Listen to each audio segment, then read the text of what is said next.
of proportional representation in our democracy for inclusive governance. And I want to really acknowledge all the great speeches that we've heard, especially from the women. If you want to clap, clap.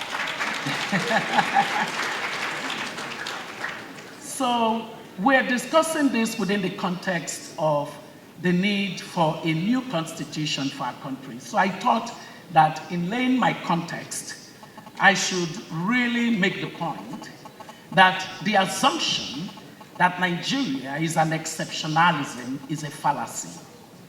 There is no exceptionalism about our country. The truth is that it is an urban legend for us as Nigerians to constantly think that our complexity has never existed anywhere else in the world. It has existed, and there have been problems expressed properly in order that solutions could be found. And empirical evidence abound showing that there is no aspect of our problems that one country or the other did not have and solve. So that's my number one key point, to say that one of the things that has kept us unable to move and shift the needle on the conversation on what kind of a society we want to build is this impression that somehow we are exceptional, and so that we cannot find pathways that have been tested and proven to work. You know, I have a mantra. That mantra is, in God I trust. Everyone else must bring data. You know, the thing about this conversation on the Constitution that has made it difficult for us to make progress is that we have not been data-led.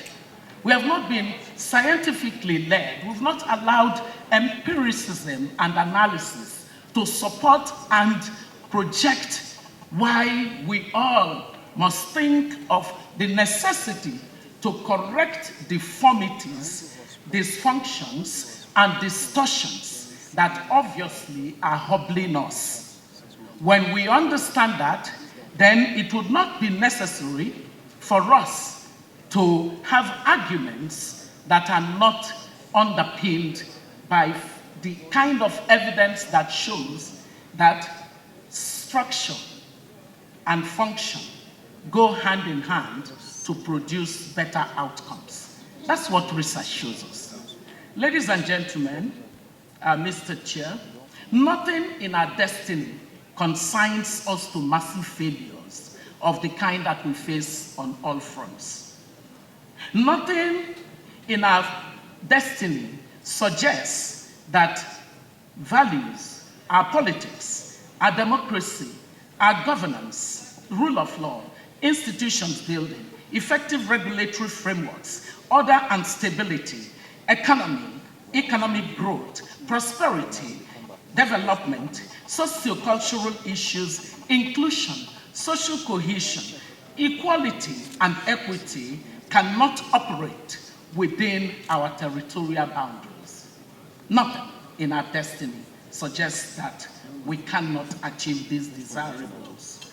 So, in this all-important debate that we are having, the dialogue that we're having on the necessity for a constitutional democracy that works for all, it is important that we should be willing to reset our minds and embrace the mantra of all things are possible to them that believe.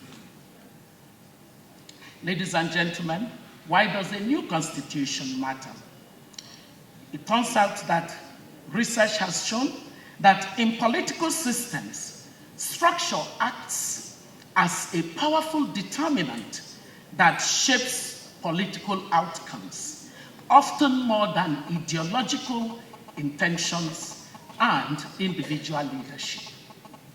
Did you hear what I said?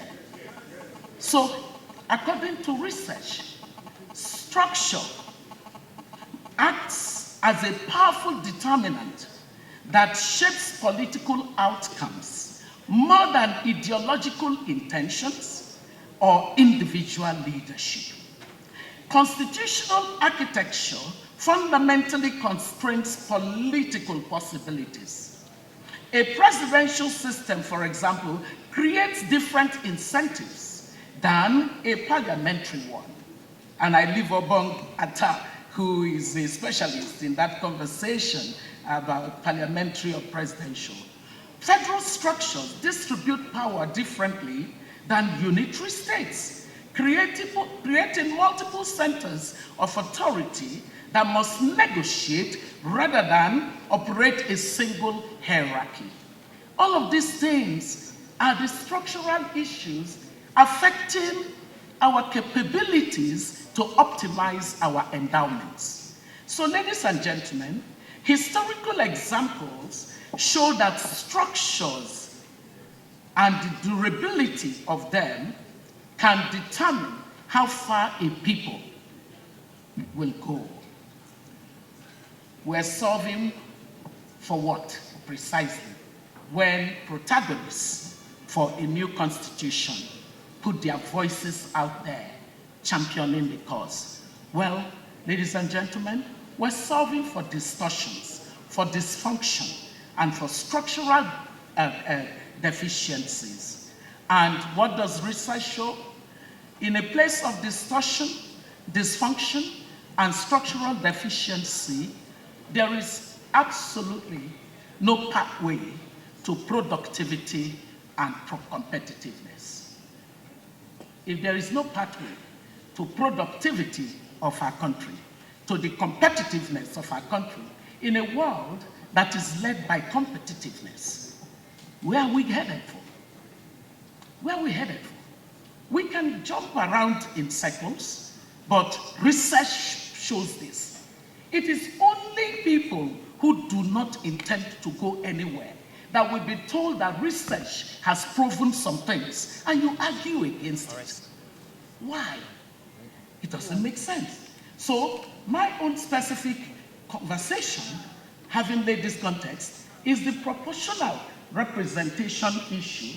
It refers to the general principle that is found in electoral systems in which the popularly chosen subgroups or parties of an electorate are reflected proportionately in the elected body.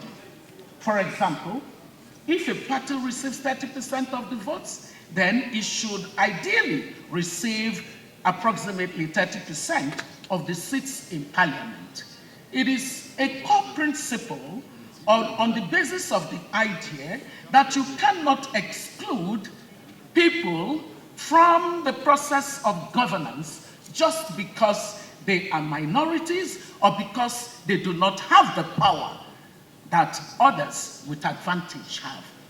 Ladies and gentlemen, the principle has a historical justification that was eloquently stated by John Stuart Mill in 1861, and this is his quote: "In a really equal democracy, every or any section would be represented, not disproportionately, but proportionately.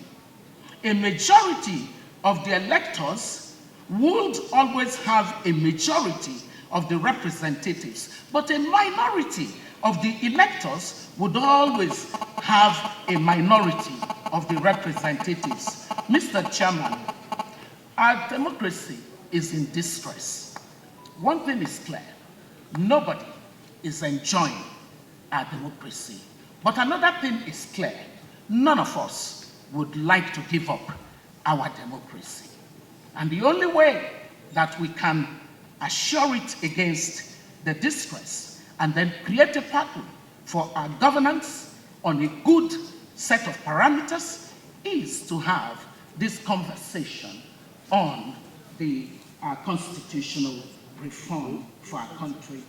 I just want to say that when we look at the various groups that are necessary to create proportional representation, the groups that are often excluded: women, young people, vulnerable groups, minorities, and people living with disabilities.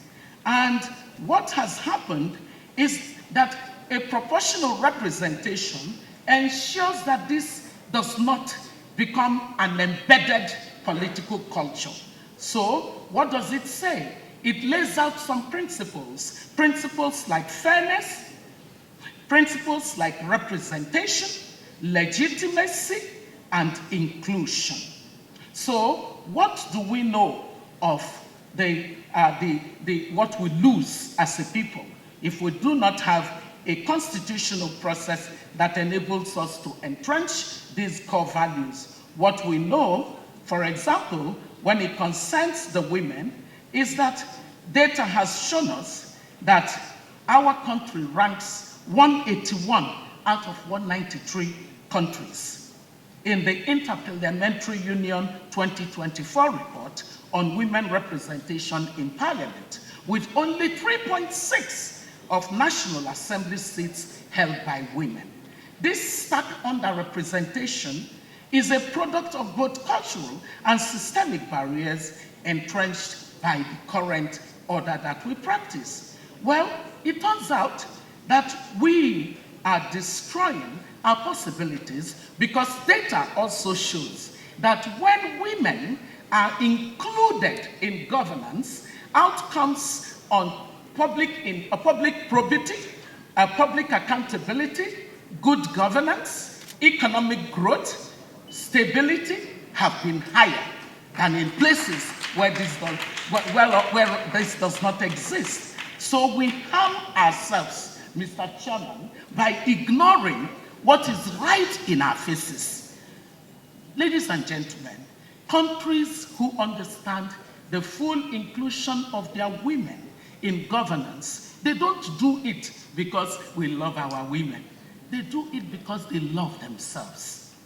They know that it is injurious to the collective good for half the population of their society to be disconnected from the train of productivity and competitiveness. So don't do it for Nigerian women. Do it for yourselves. That is exactly what this is about. Mr. Chairman, in 2 minutes, I'll be done. The other group is, of course, the young people. Ladies and gentlemen, we're in the 21st century. So it happens that in this 21st century, we're talking about the fourth industrial revolution, and in fact, the fifth, right on its back. And this revolution is essentially a revolution of disruptive technologies. The one that you most know is AI, artificial intelligence. Now, what do you think is going on with this? What is going on with this is that the race is still wide open. So it means that nobody can claim we are the leading authorities yet. You know what that means? It suggests that if we got our constitutional processes right, there are incredible opportunities that we can tap into, and that comes through the second group that we're excluding right now in governance, the young people. Do you know that across the world, our continent is the youngest continent? Europe, average age of their population is 44 years. America, it is 38.9 years. In China, it is 39.2 years. In Latin America, it is 33 years. In India, it is 29 years. In Africa, in Britain, it is 41 years. In Africa, it is 18.9 years. If you were in the boardroom and deciding what continent you would focus on for the future and sustainability of your company, where would you invest? But guess what? 60% of the young people in Nigeria feel totally left out of governance. And guess another thing? In the sectors where they are thriving on their own, especially the technology sector, do you know what? They are leading. So, if we want the kind of economic development that will create prosperity on an inclusive basis, that will create stability and give us this decent society we all pray for. Pray for. Well, prayer without works is null and void. So we cannot just pray for it now. We need to be led by the data that shows us clearly that proportional representation is a key and critical success factor for our country. And so, since we all agree, especially those that are here, that we need a constitution to enable us achieve all of these things, how then do we get to it? Mr. Chairman, this is my closing thought. It says that instead of this exercise that is a waste of national resources going on in the name of an amendment of a constitution that clearly creates all kinds of structural deformities and imbalances and dysfunction, we should ask the National Assembly to engage itself in a single issue amendment of the Constitution. A single issue, simply allowing for a constituent assembly that then gets together, I don't even lead up to that, that gets together on the basis of being elected by the citizens, underpinned by the right to a referendum on a no or yes basis on each issue that would drive our society to one where there is a common identity, a common vision, and a shared set of values. I thank you very much.